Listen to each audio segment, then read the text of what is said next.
Fala galera, tudo bom? O Tio Uli aqui na área. Vamos começar com o Chama Tio Uli #12, aquele quadro onde eu respondo 3 perguntas feitas diariamente aqui no meu story do Instagram. Então eu vou selecionar a primeira pergunta de hoje, que foi feita pelo Ricardo. Ele pergunta assim: Tio Uli, olhar o histórico de um fundo é uma boa maneira de analisar ele para o futuro? Ricardão, a resposta é a seguinte: eu não considero que olhar para os dados passados de um fundo seja uma boa maneira de você encontrar perspectivas para o futuro, porque a gente corre o risco de estar criando um viés de entitlement. O que quer dizer essa palavra? É a gente achar que a gente merece alguma coisa e, na verdade, a gente só merece pelo resultado que a gente está fazendo agora e pelo que a gente vai se preparar para o futuro. A gente já teve vários episódios de gestores que dominaram durante uma década resultados no mercado financeiro, mas isso não se tornou verdadeiro nos próximos anos. Um grande exemplo disso é o Bill Miller. Esse gestor, ele ganhou durante 15 anos consecutivos, feito inédito e histórico no mercado financeiro americano, e aí na década seguinte ele teve que amargar péssimos resultados. Outro exemplo disso também é o gestor da Pershing Square, o Bill Ackman. Ele foi considerado o gestor do ano em 2014 e depois ele teve 3 anos bem ruins aí no seu fundo. Isso também vale para as empresas. A gente tem aí a grande maldição da capa da Exame, a maldição da capa da Economist. E aí a gente viu isso acontecer tanto no âmbito macroeconômico, quando o Brasil foi retratado na capa da Economist com o Cristo voando, e aquilo na verdade significava que a gente estava abrindo espaço para um grande bear market. E outro exemplo disso foi a Gol, por exemplo, que foi capa da revista Exame como um dos destaques no começo desse século, e aí depois amargou vários problemas na sua gestão, tratando até de problemas éticos que culminaram aí numa desvalorização forte das suas ações, beleza? Primeira pergunta aqui respondida, vamos para a segunda pergunta. Segunda pergunta, uma coisa que tem até a ver com fundos de investimentos, que é o seguinte: o que achou do livro do Jim Simons? Jim Simons, para quem não sabe, é o maior gestor de fundos da história. Ele tem uma abordagem quantitativa, ele era um destruidor de códigos do exército americano, ganhou lá vários prêmios matemáticos que distinguiram ele aí para a história, mas o que realmente botou ele entre os panteões aí do mercado financeiro foi o retorno de mais de 60% desde 1988, que a Renaissance Capital, através do fundo Medallion, conseguiu.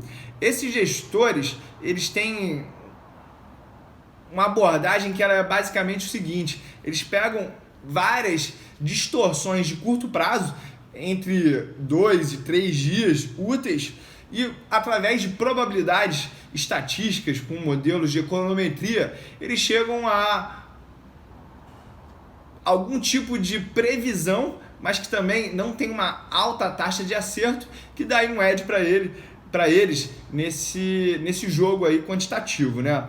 O que difere, por exemplo, o Renaissance, que foi um exemplo muito bem sucedido do Long Term Capital Management, que foi um fundo quantitativo que foi à falência em 98, é o como eles respondem aos riscos. Eu acho que é uma boa alusão a como você também pode se inspirar a gerenciar o teu risco.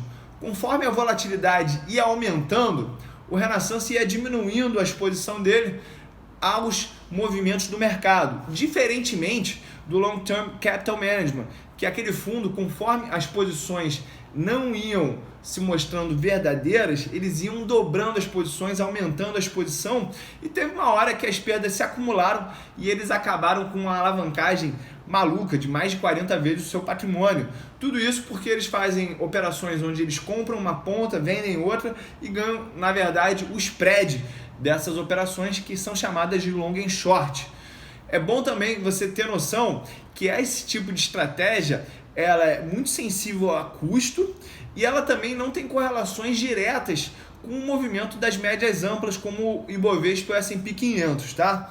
Então, se você se interessar mais por esse tipo de operação, tenha certeza que você está no time frame certo, que você tem uma vantagem de custos relevante, tá? Um grande problema que o Renaissance sofre é que ele não consegue administrar grandes montantes de capital, porque essas estratégias elas acabam evaporando se você colocar muito dinheiro, tá?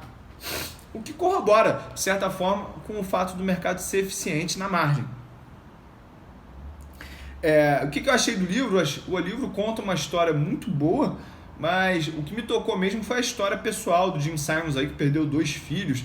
Então o cara foi um grande campeão na sua vida profissional, mas na vida familiar ele passou por uma barra bem forte. Isso aí me emocionou até no livro, tá? E aí, por último, eu vou pegar uma pergunta aqui da Camila. A Camila perguntou assim: Julie, acredita em finanças quantitativas? Eu acredito sim, Camila, mas eu tenho que assumir, para mim pelo menos, de que os modelos eles são falíveis, os modelos eles têm limites e a gente deve supervisionar os modelos, porque eu acredito muito numa abordagem onde os modelos indicam as operações, mas eu, propriamente dito, sou quem dou as ordens de compra e vendas, porque eu quero me proteger de eventos que estão fora do meu controle de programação, porque eu não simplesmente consegui ver algum tipo de potencial prejuízo. Então eu quero ser capaz de desligar aquele plug a hora que eu quiser, porque o mercado mesmo já teve histórias de flash crash, que é o que? Grande volatilidade num movimento intraday na bolsa, devido aí a ordens que saíram do controle por parte de investidores quantitativos, tá? Então tem que tomar muito cuidado. A nossa capacidade cerebral, ela vai ficar menor que das máquinas, tá? Mas só que a gente tem a capacidade de lidar com dados que não são de alguma forma, são paradoxais de alguma forma, tá? Então, quando a volatilidade aumenta, por exemplo, é quando a gente tem, na verdade, as maiores oportunidades no mercado financeiro. Mas você tem que ser humilde para entender que os modelos eles possam não ser capazes de captar totalmente aquele movimento que está acontecendo no mercado se você deixar toda a responsabilidade em cima das máquinas, tá? Então, galera, fico aqui com esse Chama Tiuli #12. Espero que você tenha gostado. Se você tirou as suas dúvidas ou se você tem mais dúvidas, deixa escrito aqui nos comentários que isso é muito importante para mim, tá? Beijo grande, é só o começo e tamo junto, galera!